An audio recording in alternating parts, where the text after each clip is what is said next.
Where I grew up, in my country, in Australia, when I was growing up, they said that I did not win the location lottery.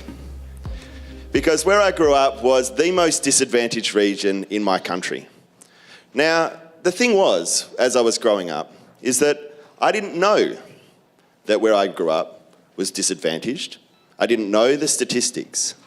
All I knew was that I loved my family, I loved my friends, I loved the place where I grew up, and I was happy. But as I got older, I started to realise some of those things that were affecting my friends. And I realised that the challenges I was facing as a young person and that my friends were facing were not necessarily being faced by other people.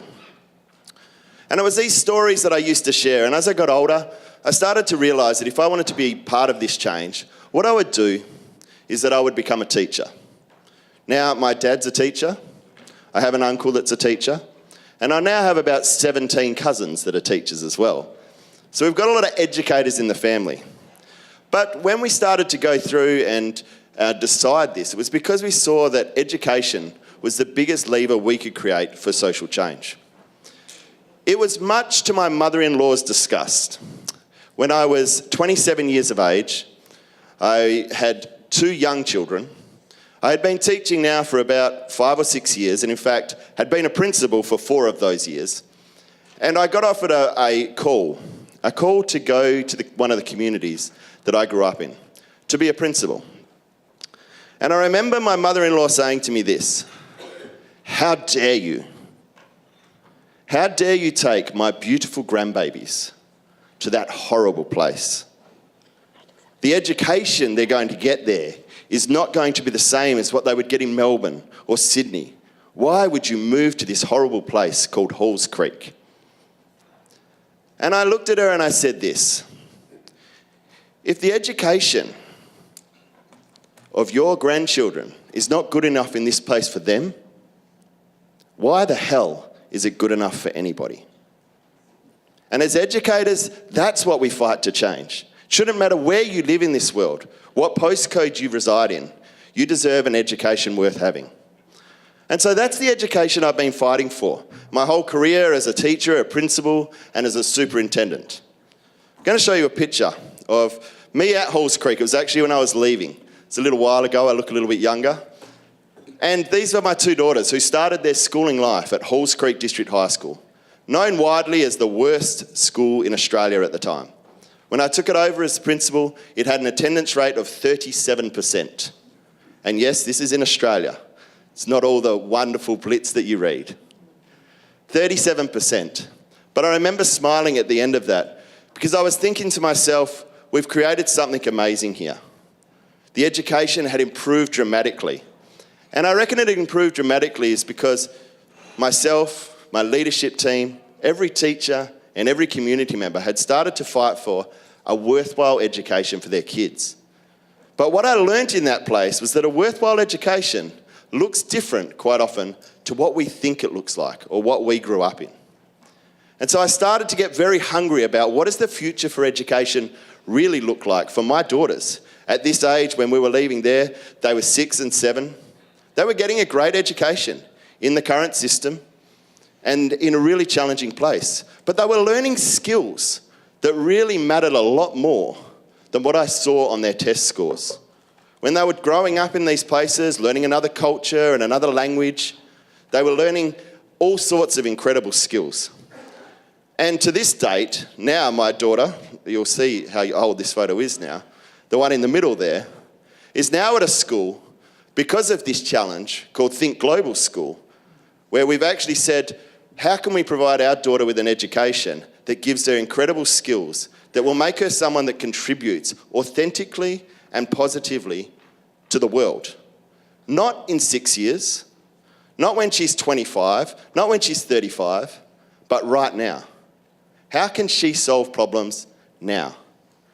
And so for me, she's gone off to Think Global School. My other daughter's at another very similar school where, like High Tech High that you saw with Tony, they identify and solve problems. They co-create their curriculum about things that they're passionate about. And for me, I've started to try to unpick these skills. As part of my work at Education Changemakers, we work with thousands of teachers right across the world, believing that actually policy will change from the ground up, not from the top down. That you need to enable the change makers on the ground that will make a difference. So we've started to look at these skills and say, what does it mean for a teacher? Not what needs to change or why. I think the great thought leaders like Tony have made a compelling case for this. But as a teacher, you need to know how. How do you do this and how do you design this learning? And we learn from these people around the world. So for me, I look at my daughters and I say, is the world fascinating or terrifying for them? Right now, with the technology we've got and the AI and all the things that you've seen today, is it fascinating or is it terrifying? Well, for me, it's a little bit of both as a dad and as a teacher. It's fascinating and it's terrifying. But I believe that the education we can provide can equip our kids to really challenge this future, to really grab hold of it and be part of it. And these are the skills that I would say, as a teacher, we're starting to look at and say, these are important to us. Tony mentioned something before about saying, are we really going to start to value what we measure or measure what we value? And this is really important to us. And I think these things are hard to measure, but where we see them happening in the classrooms, they're incredible. And I call them the ABCDFs. So, adapt, build, collaborate, dig, encourage, and flourish. I'm going to quickly touch on what that means. I want my daughter, and I want every student, to have the ability to adapt. Because as you saw, things are changing so fast. If they don't have the ability to adapt and be resilient to that change, that exponential change that is coming at them on a daily basis, then we fail them. So if we don't set classroom tasks that teach our kids to actually adapt, then we fail them. If we don't set them up with failure, set them up with challenges, we have a problem. We should be teaching our kids to build, to be job makers, not just job takers, to create enterprise, to create the solutions of the future. And again, not in 6 or 7 years' time. They can build the solutions now. I've seen 15-year-olds and 14-year-olds come up with better things than I've seen 35-year-olds come up with. Building solutions in our classroom, authentic, real-world solutions, not just to showcase the learning, but to solve problems. We should be teaching them to collaborate, and this one's gone over a lot today.